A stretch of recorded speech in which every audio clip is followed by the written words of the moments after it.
Hi friends, ఈ video నుంచి TS TET, APTET, TRT, APDSC కి ఉపయోగించే విధంగా lesson wise explanation, point to point bits class wise గా చెప్దాం అనుకుంటున్నాను. ఈ వీడియోలో 6వ తరగతి మన ఆహారంలో ఉన్న మొత్తం బిట్స్ చూద్దాం ఫ్రెండ్స్. ఈ వీడియో కనుక మీకు నచ్చితే తప్పనిసరిగా లైక్ చేయండి, షేర్ చేయండి, అదేవిధంగా సబ్స్క్రైబ్ చేయండి ఫ్రెండ్స్. అరటి పండులో మన శరీరానికి పనికి వచ్చే పొటాషియం అనే పదార్థం ఉంటుంది.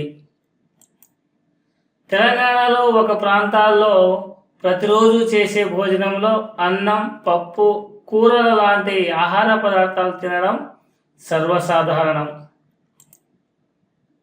ఖాళీ కడుపుతో అరటి పండు తినకూడదు. దానిలో ఉండే చక్కెర ప్రభావాన్ని తగ్గించుకోవడానికి ఏదైనా మాంసకృతులున్న పదార్థంతో కలిపి తినాలి.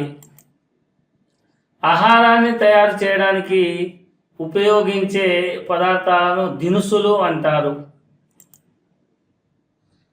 చికోరి జీర్ణ వ్యవస్థకు, రక్త ప్రసరణ వ్యవస్థకు మేలు చేస్తుంది. బీట్రూట్లలో పిండి పదార్థాలు ఎక్కువ పరిమాణంలో ఉంటాయి కాబట్టి వాటిని తరచుగా తినడం మంచిది. బఠానీలలో మాంసకృతులు సమృద్ధిగా ఉంటాయి. అయితే కొందరిలో ఇవి అలర్జీని కలిగిస్తాయి, కొందరికి జీర్ణం కావు. ఏలకులు, లవంగాలు, దాల్చిన చెక్క, బిర్యానీ ఆకులు, నల్ల మిరియాలు మొదలగు వాటిని సుగంధ ద్రవ్యాలు అంటారు. పాయసం తయారు చేయడానికి జీడిపప్పు, బాదం, కిస్మిస్ వంటి వాటిని ఎండిన పండ్లు, డ్రై ఫ్రూట్ అంటాం. వంట నూనె, చిప్స్, పసుపు పొడి, పిండి ముద్ద, బియ్యం, చక్కెర, వేరుశనగలు, పల్లీలు మొదలగునవి మొక్కల నుండి వస్తాయి. తేనె నుండి వస్తుంది. ఉప్పు సముద్రం నుండి వస్తుంది. మాంసం జంతువులు, పక్షుల నుండి వస్తుంది. గుడ్లు పక్షుల నుండి వస్తుంది. తేనెను తేనెటీగలు పువ్వులలోని మకరందం నుంచి తీసుకొస్తాయి.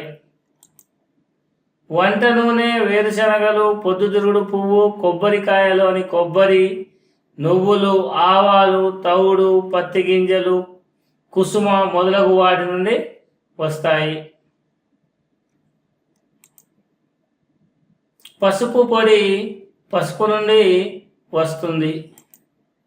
మాంసం గొర్రెలు, మేకలు, కోడి, పంది, గోవు మొదలగు వాటి నుండి వస్తుంది. బియ్యం వరి నుండి వస్తుంది. గుడ్లు కోడి, బాతు మొదలగు పక్షుల నుండి వస్తాయి. చక్కెర చెరుకు నుండి వస్తుంది. రాజస్థాన్లో మొక్కజొన్నలు, సజ్జలు, గోధుమలు ఉత్పత్తి అవుతాయి. కావున చపాతీలు లేదా రొట్టెలను ప్రధానమైన ఆహారంగా ఉపయోగిస్తారు.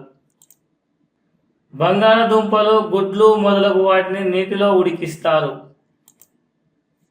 ఇడ్లీలను మినపపిండిని బియ్యం రవ్వతో కలిపి పులియబెట్టి ఆవిరిలలో ఉడికిస్తారు. చికెన్ను ఎక్కువ నూనెలో వేయిస్తారు.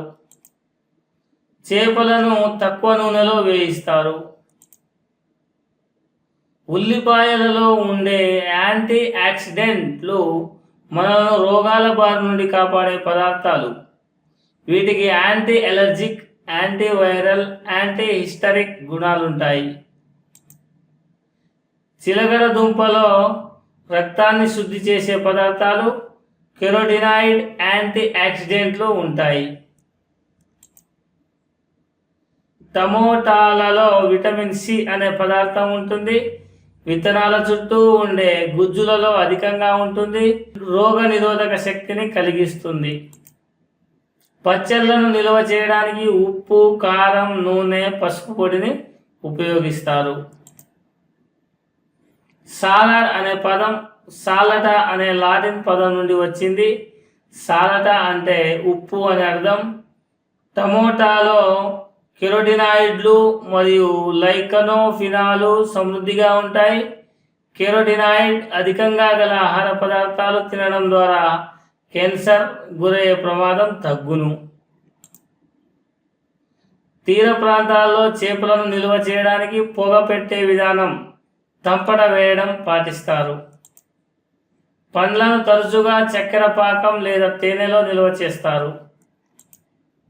పండ్లను జామ్ లేదా పండ్ల రసాలుగా మార్చి నిల్వ చేస్తారు. పండ్లను కూరగాయలు ఉపయోగించి వివిధ రకాల ఆకారాలు డిజైన్లతో అందంగా అలంకరిస్తారు.